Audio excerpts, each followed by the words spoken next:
Good evening. The ping-pong world has been rocked to its very foundation.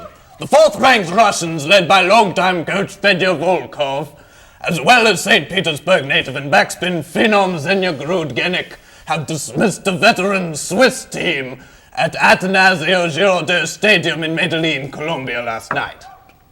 Here to discuss the implications of what has transpired over the last 24 hours is a group of men who have personally experienced the thrilling highs and dreadful lows of organized table tennis. To my right, to some, is the three-time alternate for U.S. doubles table tennis.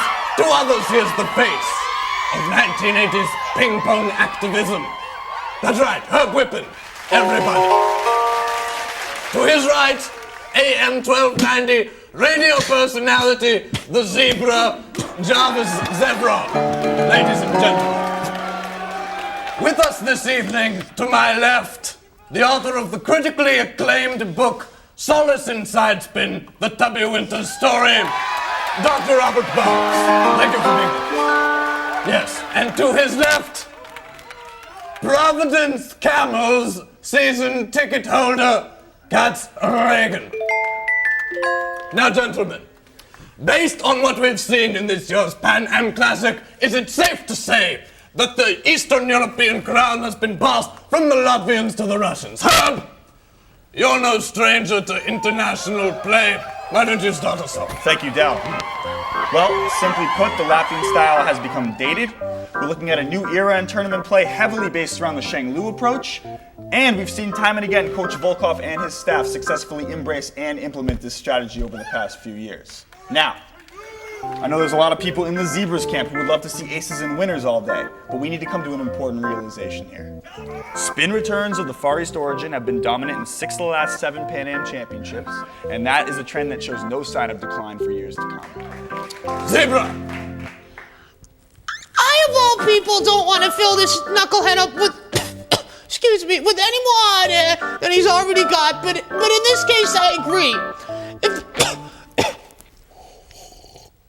If we're to learn anything at all from last year's Czech Republic collapse at the Dutch Open Invitational, it's, Lord, it's that power serving might get you on the highlight reels in the early round, but if you're facing a more competitive team like a Taiwan or a Greenland or an Albania, thank you, Kattts, or even a Papua New Guinea, you're gonna need a couple guys who don't get gun shy, hold their racket up with pride, and aren't afraid to play a little defensive table tennis. Defensive table tennis! Herb, Zebra, those are some interesting points you raised. Are we seeing a trend here, fellas? Herb and the press have butted heads over this for years, and on this they are in agreement.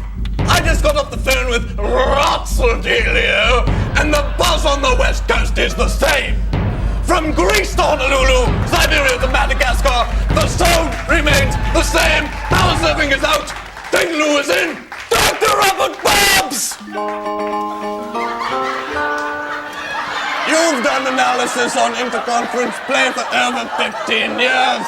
Your latest book follows the young and idealistic Tubby Winters through the rise and fall of Cajun sidespin during the Persian Gulf War. Is his story a lens into current ping-pong culture? Is it, Dr. Bobs? Dr. Bobs! If Tubby's taught us anything, it's never changed grip for lighter transient causes. Much like the Shang Lu approach today, Cajun sidespin was no match for traditional continental grip, the 3-finger Berardini stance, or the ahistoric Uganda Van Gundy follow-through.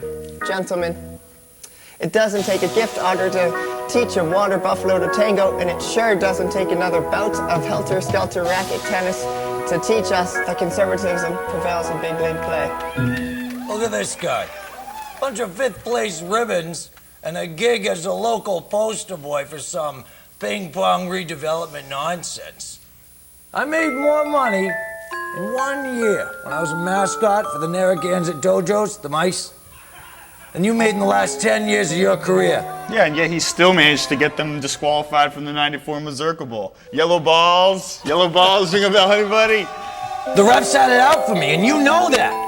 Well, and I'm a paying customer. 30 years I've been going to these games. It makes me want to puke when I think about Christmas Eve, 1984, the night we signed you right before the trading deadline. You, Professor Plum, and the Goop Lord twins. You guys, putting Vaseline for the slip spin and steel wool for the Kreskin serve. I've been wearing Providence blue and plaid my whole life, and for what? All to see you, Frank and Ray fall for some ya Sheng Lu voodoo? Ooh, Kattts. If I remember correctly, the Kingfish brought Sheng Lu from overseas. He got a vote of confidence in 9 of his 12 years here. Not a single dissent from one person, including you. Hindsight vision is 20/20, but now you're just getting personal. You know what? I was born personal. This guy. It's guys like him that ruin the double P, double T, NQN's world reputation for all of us. Him and his hooligan friends, they ought to stick to a sport more fitting, like shuffleboard, bocce ball, or capture the flag. Gentlemen, please! Who are you calling a gentleman? Kattts, this is the same kind of rage that settled on Tubby. Screw Tubby. It boils my blood when a bunch of hot shots and one-trick ponies ride through town and think they can rewrite the history books. I swear, any of you Sheng Lu cronies come riding through town, I will